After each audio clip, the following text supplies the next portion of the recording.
Antes de hablar de Constantinopla en el descanso, alguien me preguntó de esa palabra castellana que acabo de inventar, partisano. ¿Qué es un partisano?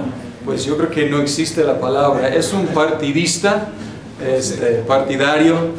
Entonces, hablando de los que nos dieron sus registros de lo que pasó en el concilio de Nicea.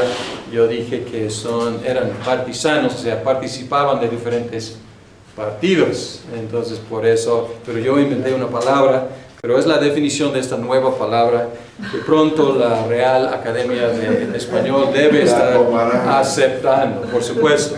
Muy bien, ya estamos en el concilio de Constantinopla. Antes del concilio, tenemos que recordar que no solamente la cuestión de la usia de Cristo, de la identidad de Cristo estaba siendo debatida, sino también dos amenazas nuevas. Y Calcedonia o más bien Constantinopla tuvo que tratar con otras dos problemas. Apolinario.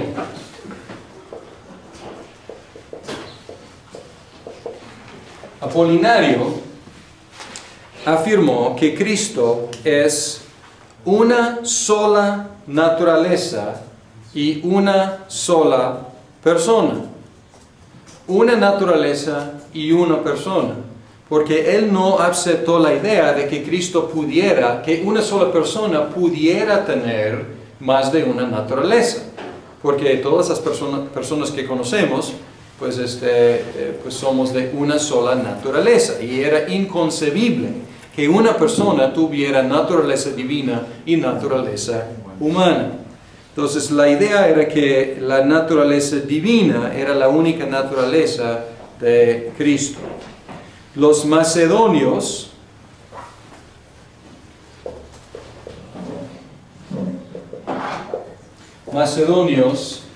ellos negaban la divinidad del Espíritu Santo. Y pueden ver hasta ahora que no ha habido controversia acerca del Espíritu Santo, ni sea que confesaron.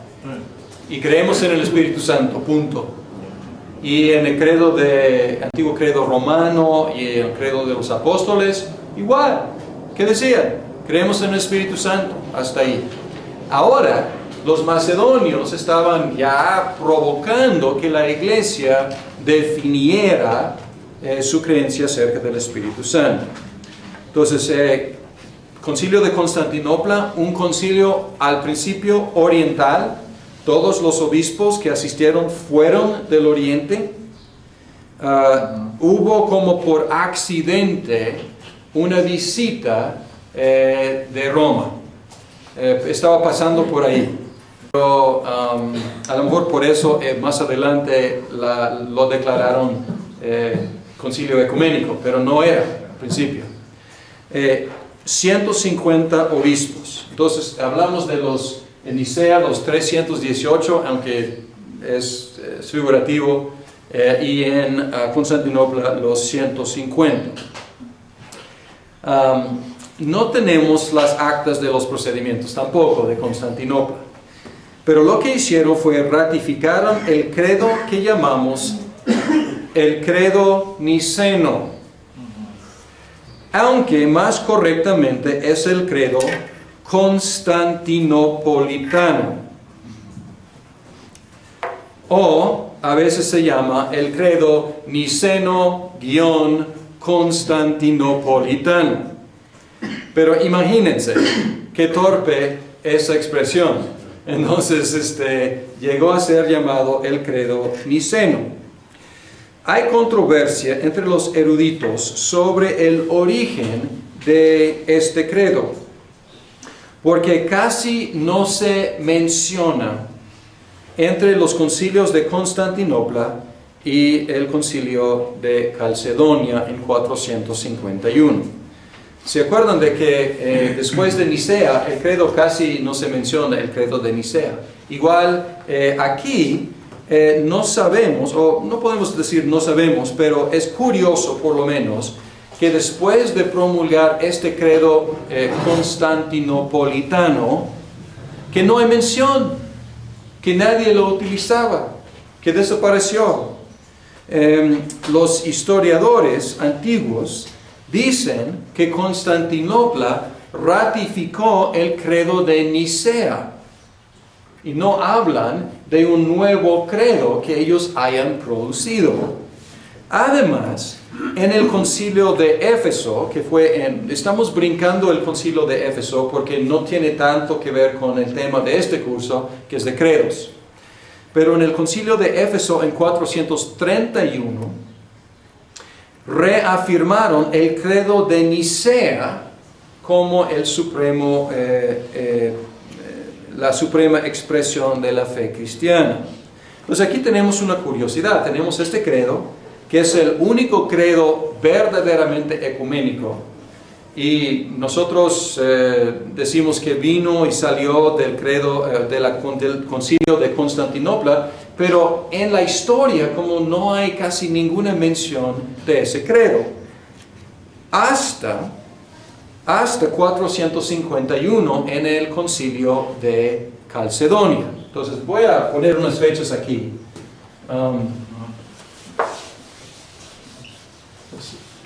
A ver si esto puede aclararse. Entonces, 325, Nicea. Allí promulgaron el credo que ya examinamos. 451, 431. Este es Éfeso. Sí. Y este es Calcedonia. Bien. Ok, lo que estoy diciendo es que, Constantinopla, según los historiadores de esa época o más antiguos, dicen que Constantinopla afirmó Nicea, el credo de Nicea. Éfeso, después de Constantinopla, dice que Nicea manda, o sea, el credo de Nicea es el credo cristiano. En Calcedonia se presenta el credo constantinopolitano y cae como sorpresa para los obispos reunidos aquí, porque dicen, ¿qué es eso? Entonces cayó como algo nuevo. Entonces hay mucho debate entre los eruditos que estudian los credos en cuanto a de dónde vino. Si realmente nació en Constantinopla o si apareció en algo posterior. Kelly, he estado mencionando un señor Kelly, el doctor Kelly, que él es uno de los expertos en esta área. Él defiende la idea de que este credo que este credo de Constantinopla fue realmente producido por el concilio de Constantinopla. Y él argumentó así. Él dice que sí hay algo de mención, no hay mucha mención, pero sí se menciona en la literatura posterior a Constantinopla. Y cuando hicieron este credo, en sus mentes no estaban haciendo un credo nuevo, más bien estaban reafirmando el credo de Nicea, pero actualizándolo para tratar con las nuevas controversias. Y por eso podrían al mismo tiempo producir algo que es nuevo, pero al mismo tiempo no tener la idea de estar inventando. Estamos afirmando, en otras palabras, palabras necesarias para las controversias de hoy. Por lo tanto, cuando Éfeso dice que el credo de Nicea es la máxima expresión, pues ¿qué es el credo de Constantinopla? Es un variante, es una versión, podemos decir, de ese credo de Nicea. El problema con esta postura es que hay mucha diferencia entre los credos. No se ve simplemente como una modificación, sino algunos afirman que es un credo completamente distinto. Pues yo no tengo armas para realmente entrar en el debate, pero es muy interesante. Y pues Kelly me parece como el experto, por lo menos en el idioma inglés, sobre este asunto, y pues yo acepto su postura, que sí fue producido aquí, pero como una reafirmación de la fe, podemos decir, la fe de Nicea, sino el credo en sí, la fe de Nicea.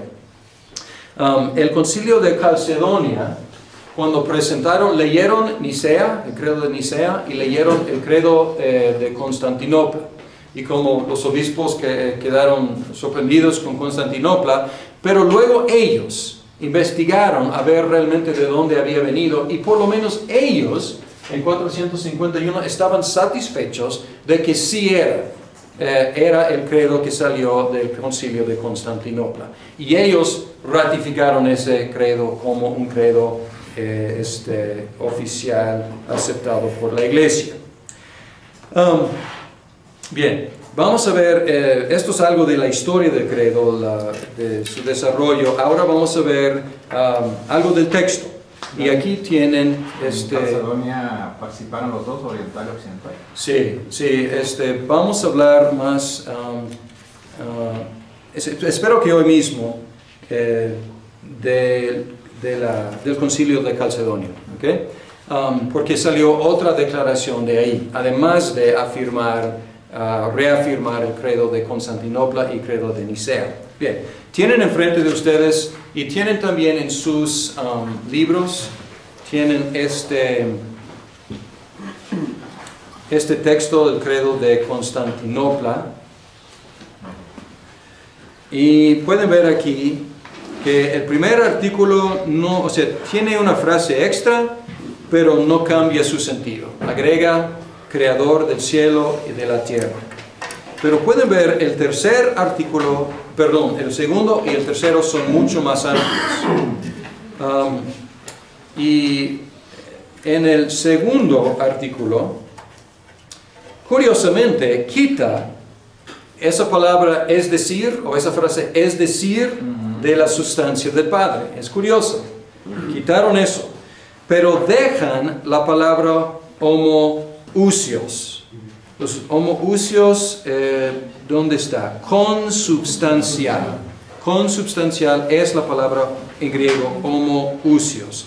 A lo mejor lo quitaron esa expresión de la sustancia del Padre porque era redundante, quién sabe, pero pues desapareció, pero se quedó ahí homoousios. Homoousia es consubstancial. Consubstancial. Con el idiota.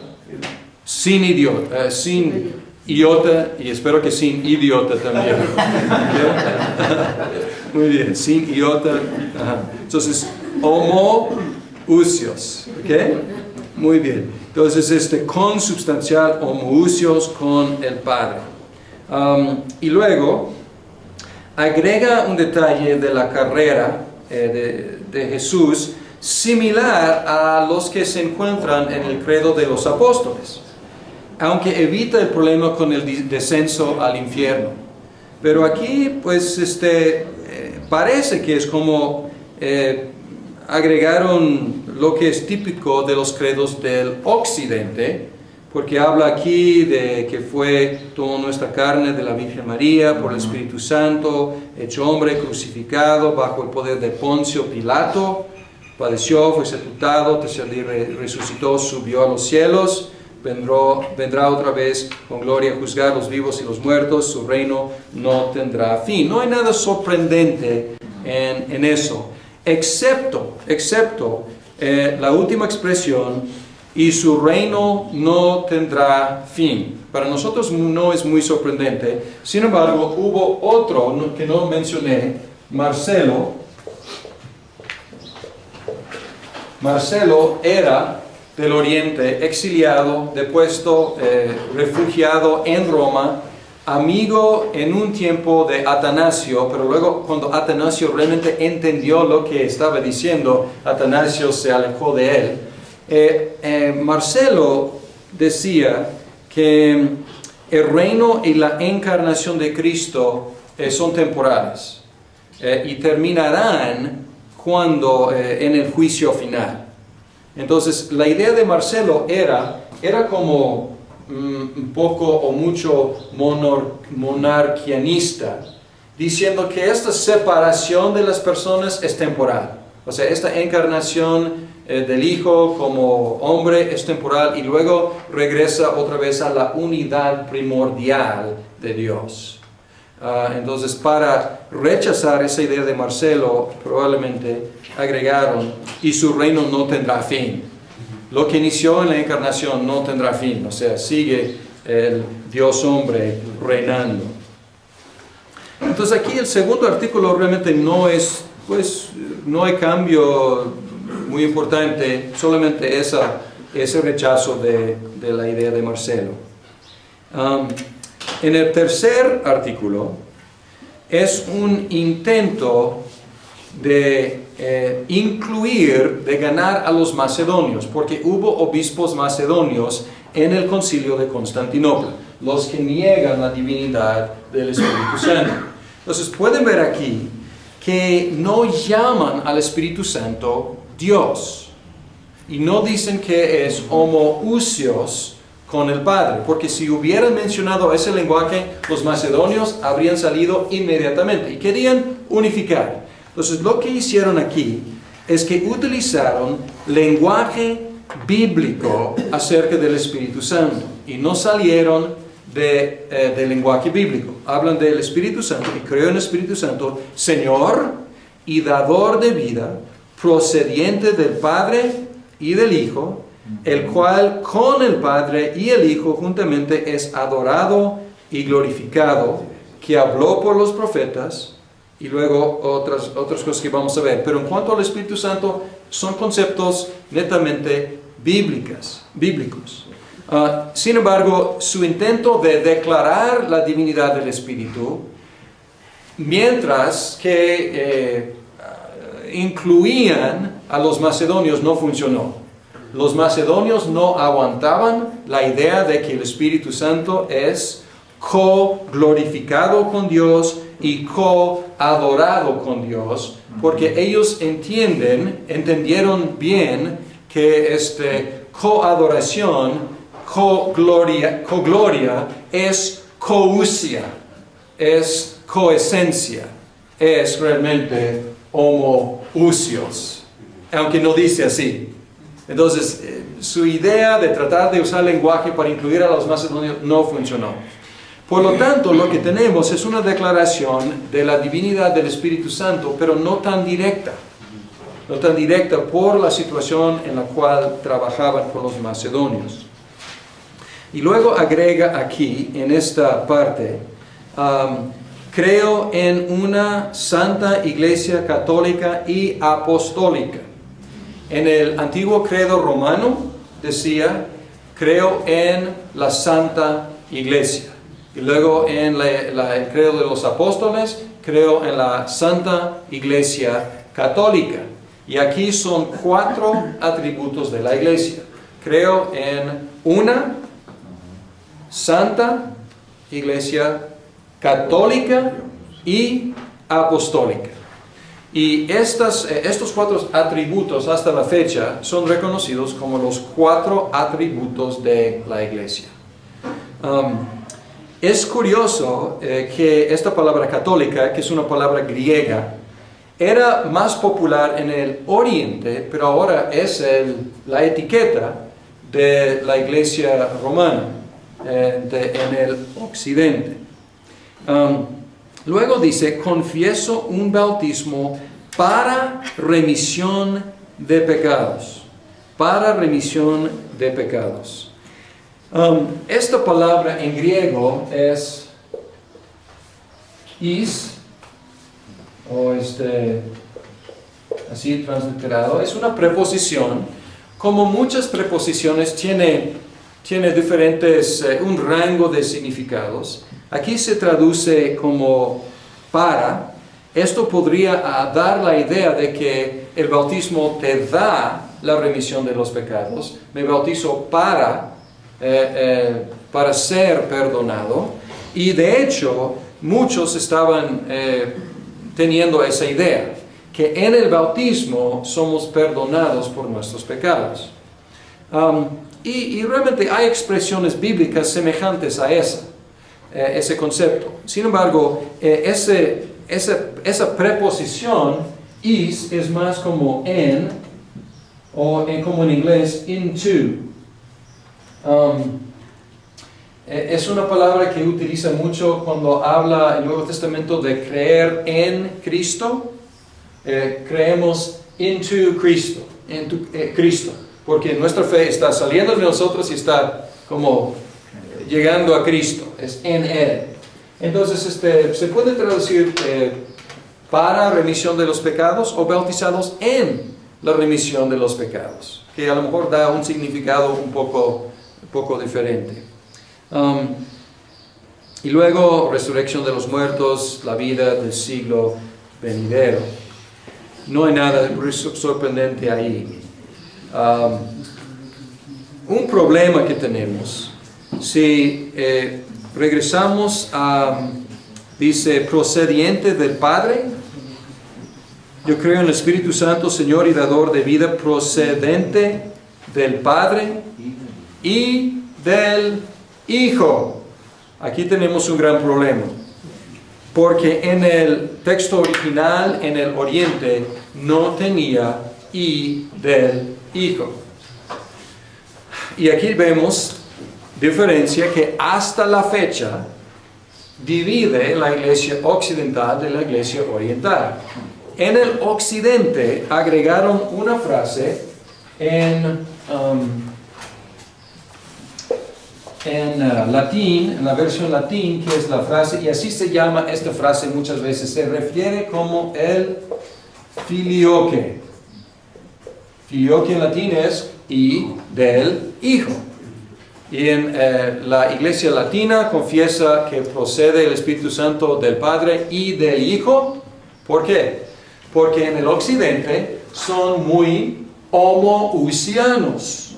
Y si son de la misma esencia, la misma usia, y si el Espíritu Santo procede de la usia del Padre, también procede de la usia del Hijo. En el Oriente hay más énfasis en las diferencias entre las personas.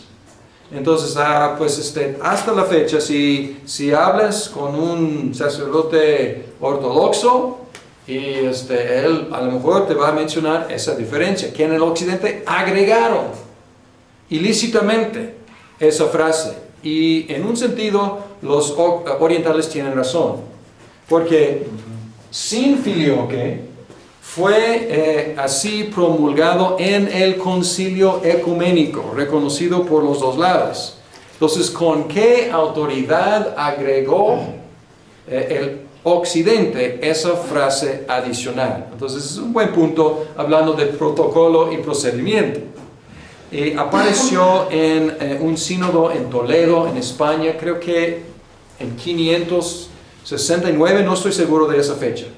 Y luego el filioque era frase favorita de Carlomagno en los 800. Entonces, pero llegó a ser parte del credo del Occidente.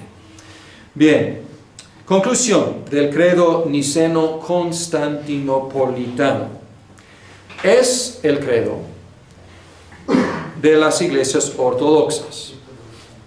La Iglesia Católica Romana adoptó el credo oficialmente en el Concilio de Trento, en el siglo XVI.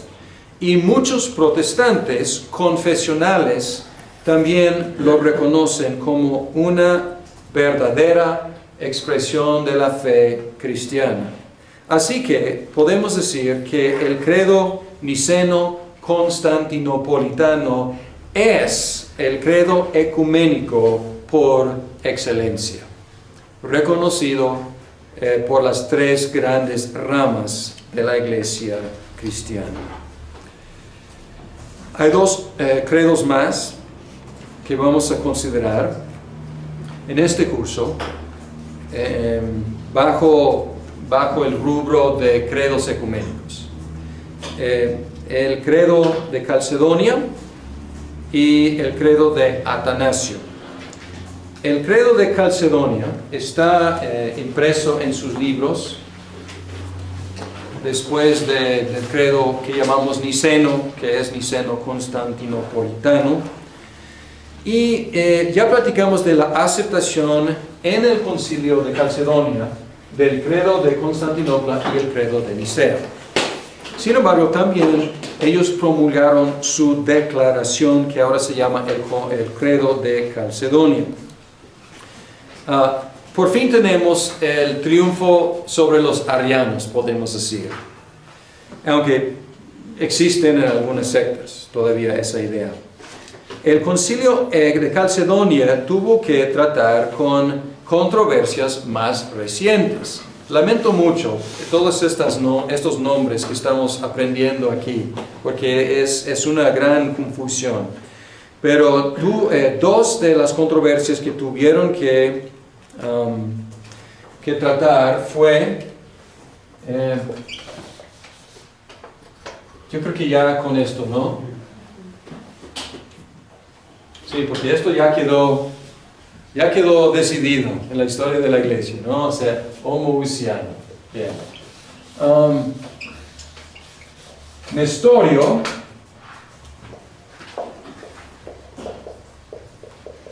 y Eútico.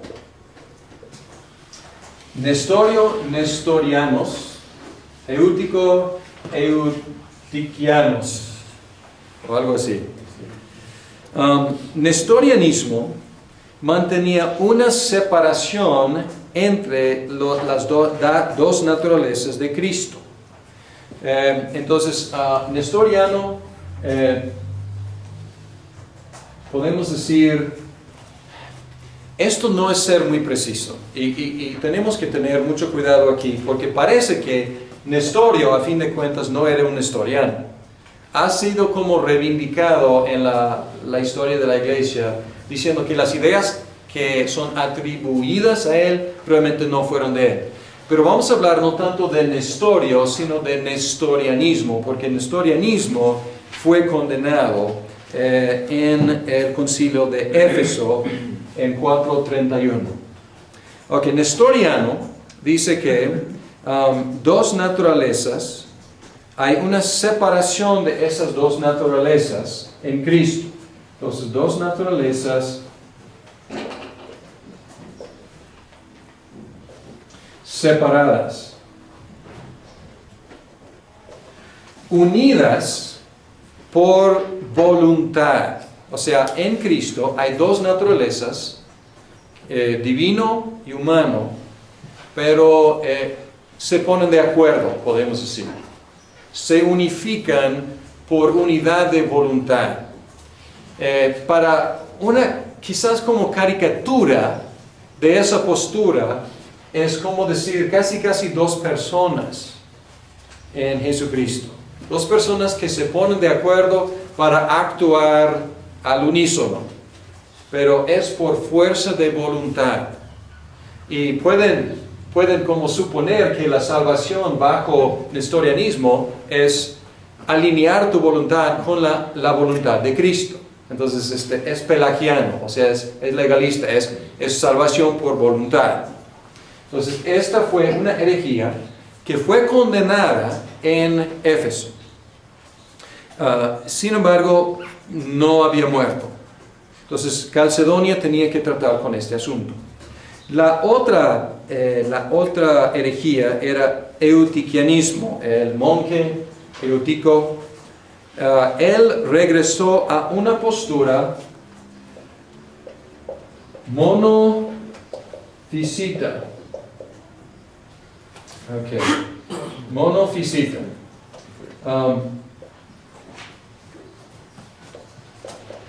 En griego, physis es naturaleza.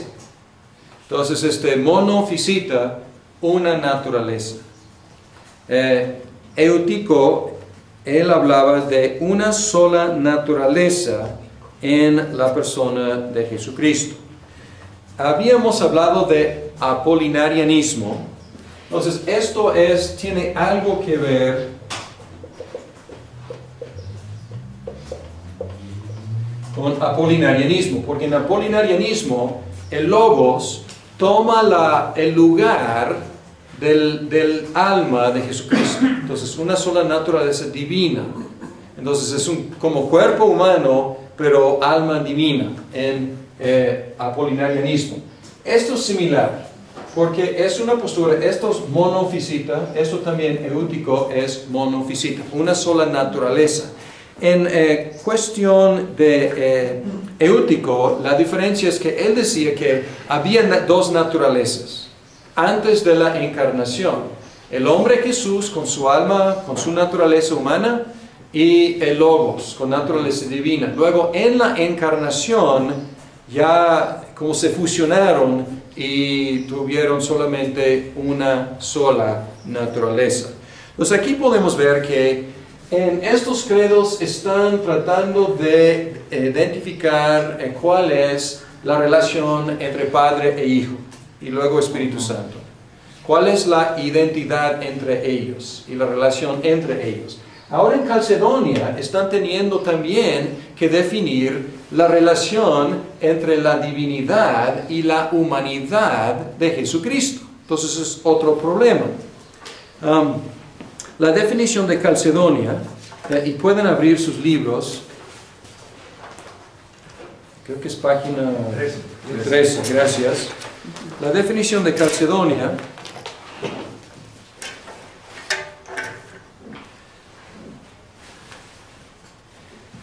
declara que Jesús es homoousios con el Padre con respecto a su divinidad, su deidad, y homoousios con nosotros con respecto a su humanidad. Pueden ver aquí, nosotros entonces, siguiendo a los santos padres, todos de común consentimiento, enseñamos a los hombres a confesar a uno y el mismo Hijo, nuestro Señor Jesús, el mismo perfecto en deidad y también perfecto en humanidad, verdadero Dios y verdadero hombre, de cuerpo y alma racional, coesencial, es decir, homoousios con el Padre de acuerdo a la deidad, y cosustancial, o sea, homoousios con nosotros de acuerdo a la humanidad. Entonces esta es una fórmula nueva y está enfatizando, no es completamente nueva, pero están aquí declarando claramente homoousios por los dos lados con las dos naturalezas, verdadero hombre, verdadero Dios. Y también reafirmó, y aquí creo que hay un complot protestante en la impresión de esta versión, porque hay una frase que desapareció, y no sé por qué, y no me di cuenta, y en la próxima versión va a aparecer aquí. Después de donde dice, nacido de la Virgen María, aquí dice, de acuerdo a la humanidad. Falta una frase de mucha importancia. Una frase que empezó, que fue declarado en Nicea, y aquí es reafirmada en Calcedonia. Dice que María es la Theotokos. Theotokos. Theo, Dios. Tokos es portadora. Ella que cargaba en su vientre a Dios. Y en Éfeso y en Calcedonia no está tratando de decir nada especial acerca de la Virgen María.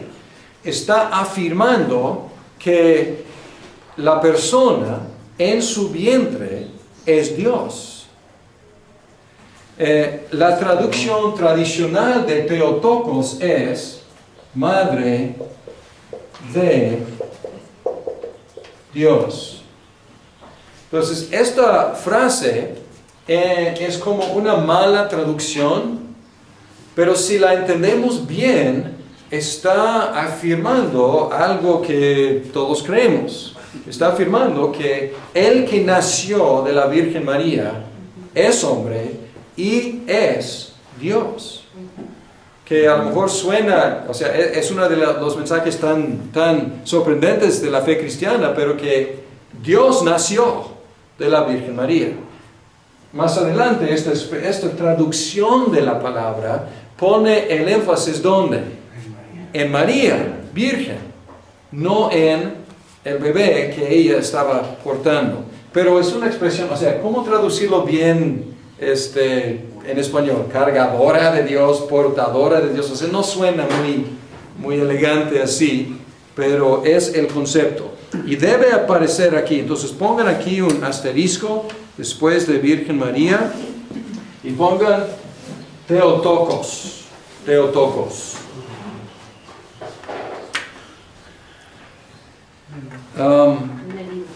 El concilio condenó a Eutico y la definición excluyó su teología.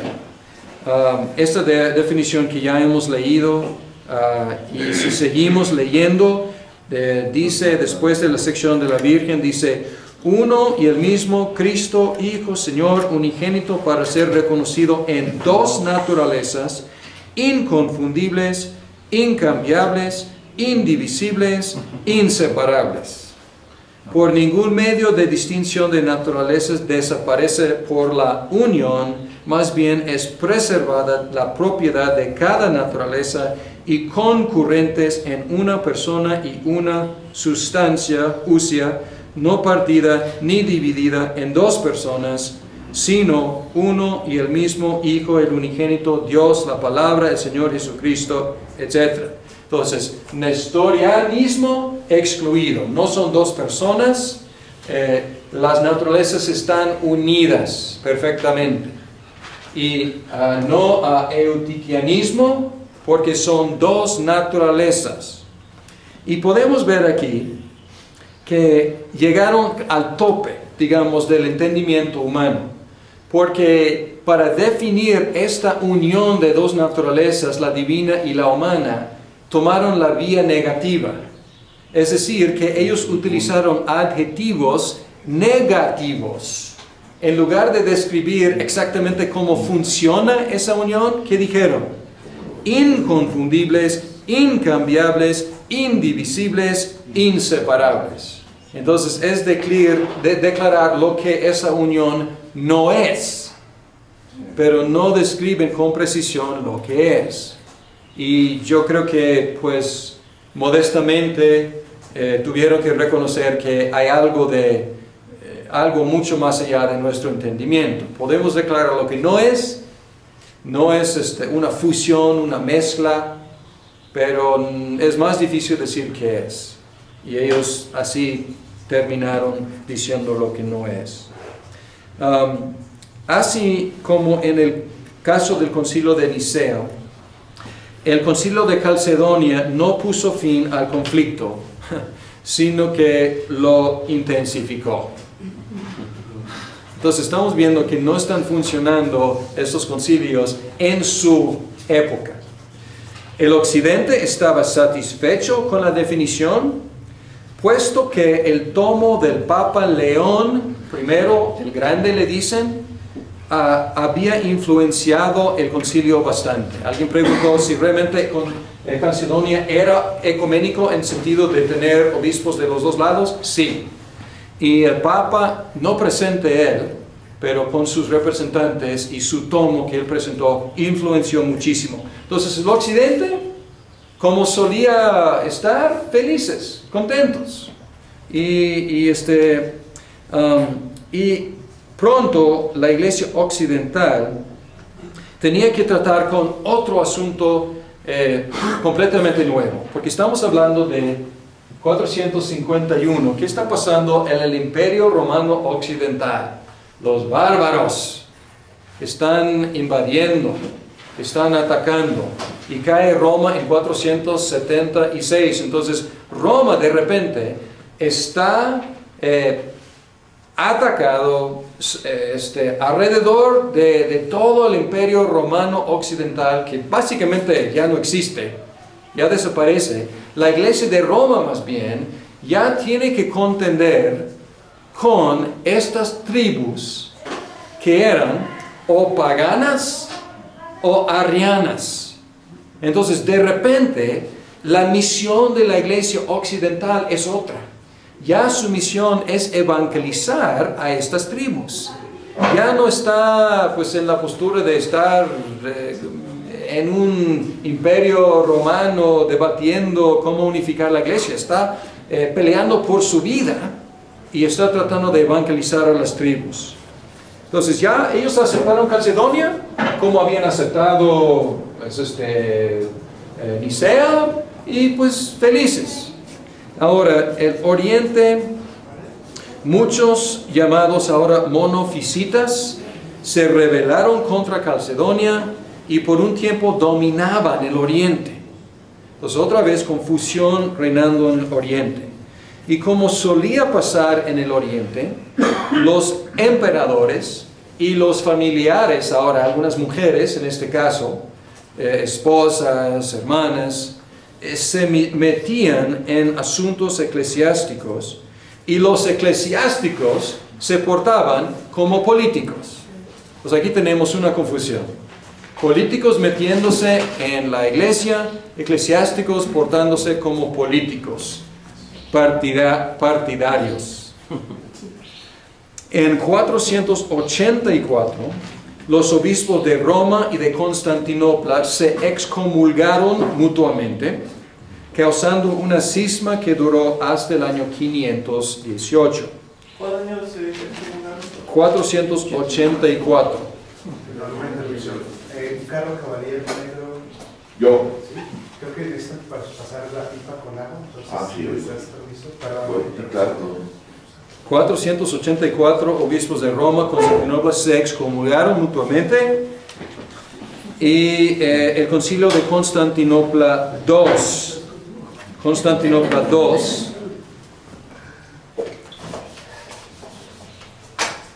553,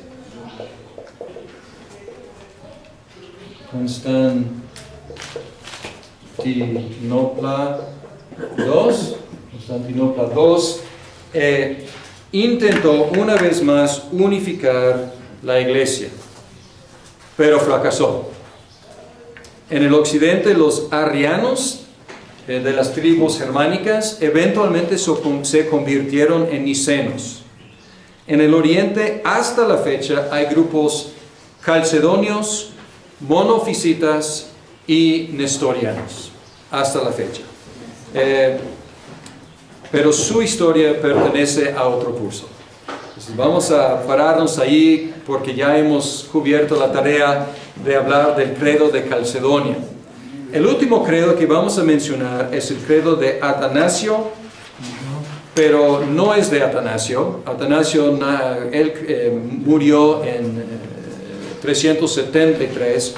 Este credo da impresión de haber sido compuesto en por lo menos los 400, probablemente alrededor de 500 años. No conocemos sus orígenes exactos, pero parece haber nacido o en Galia, que es lo que llamamos Francia, o en el norte de África. El credo de Atanasio presupone estos credos ecuménicos. Y también presupone un conocimiento de Agustín, San Agustín, porque Agustín, él formuló la doctrina de la Trinidad en una forma muy precisa. Y vamos a ver que este credo es bastante preciso en cuanto a la formulación de la Trinidad y es muy agustiniano o agustino. El primer párrafo, vamos a ver, está en su texto en la página 14. El primer párrafo explica la Trinidad más claramente que los credos. Obviamente depende de las definiciones de los credos. Sin embargo, los credos tratan de cada persona individualmente. No tienen sección sobre la Trinidad. Tienen sección sobre el Padre, sección sobre el Hijo, sección sobre el Espíritu Santo. Pero este credo, el primer párrafo, es sobre la Trinidad. Entonces es una declaración más clara que los credos. En los credos podemos leer y concluir la doctrina de la Trinidad, pero aquí está expuesta explícitamente. Excluye sabelianismo. Sabelianismo es monarquianismo modalista, la idea de 3 papeles. También excluye triteísmo, o sea, 3 dioses. Y también excluye subordinacionismo, o sea, excluye por un lado monarquianismo, que era popular en el occidente, excluye subordinacionismo, o sea, subordinar a las personas de la Trinidad, que era popular en el oriente. Entonces es una vía media. El segundo párrafo explica la doctrina ortodoxa de la persona de Cristo. Obviamente depende de Éfeso, depende de Calcedonia. Excluye el nestorianismo, excluye el eutiquianismo y excluye cualquier forma de monofisitismo. Identifica la unidad de las dos naturalezas al nivel de la persona de Jesucristo. Y esto es lo que llamamos la unión hipostática. La unión hipostática, esta palabra que mencioné, hipóstasis, en el occidente llegó a ser traducida como persona. Entonces, lo que era en el oriente, debo mencionar esta traducción. En el oriente tenemos eventualmente usias y tenemos hipóstasis. Eventualmente concluyeron una usia, 3 hipóstasis. Y en el oriente, occidente, terminaron con una sustancia y 3 personas. Y cuando hablamos de la unión hipostática, estamos diciendo, a nivel de la persona, las dos naturalezas están unificadas. O sea, no buscamos una mezcla de naturalezas, más bien en la persona tenemos la perfecta unión de las dos naturalezas. Las anatemas empieza con anatema, con condenación. Todo el que quiera salvarse, ante todo es menester que mantenga la fe católica, el que no la guarde íntegra e inviolada, sin duda perecerá para siempre. Así empieza. Sí. Sí, ¿no? Y luego,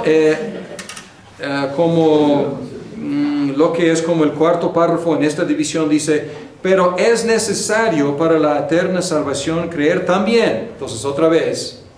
Y luego, al final, esta es la fe católica y el que no la creyere fiel y firmemente no podrá salvarse.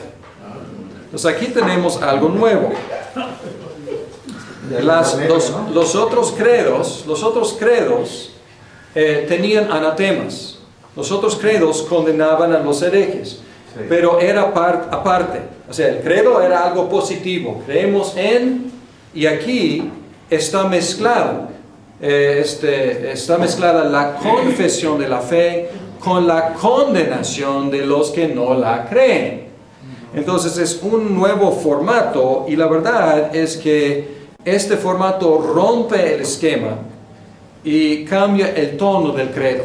Este credo, la verdad, es una maravilla en cuanto a su organización y su presentación de la Trinidad y las dos naturalezas de Cristo. Sin embargo, estar citando, o más bien estar confesando públicamente, suena bastante agresivo y bélico, ¿no? Porque, o sea, mezclado aquí es condenación con confesión. Esta combinación de confesión y condenación nos recuerda, y concluimos con esta idea, de que tenemos que buscar, tener cuidado y buscar un equilibrio bíblico entre, por un lado, luchar por la fe que se les entregó a los santos una vez por todas. Y este es el lenguaje de Judas. Judas capítulo 3, o versículo 3. Dice que tenemos que luchar. Y es lo que estos padres hicieron. Lucharon por la fe que una vez fue entregada a los creyentes. Pero por el otro lado tenemos que tener cuidado de no condenar a otros simplemente porque no pertenecen a nuestro partido. Es algo que Jesucristo advirtió a sus discípulos. Señor, vimos a alguien echando fuera demonios y tratamos de impedirlo porque no es de nosotros. Y Jesucristo dijo, déjenlo seguir. Entonces hay que buscar este equilibrio en nuestros pronunciamientos, en nuestras declaraciones. Y con esto terminamos nuestro estudio de los credos ecuménicos o casi ecuménicos. En la próxima sesión empezaremos con las confesiones reformadas. Larry, ese es como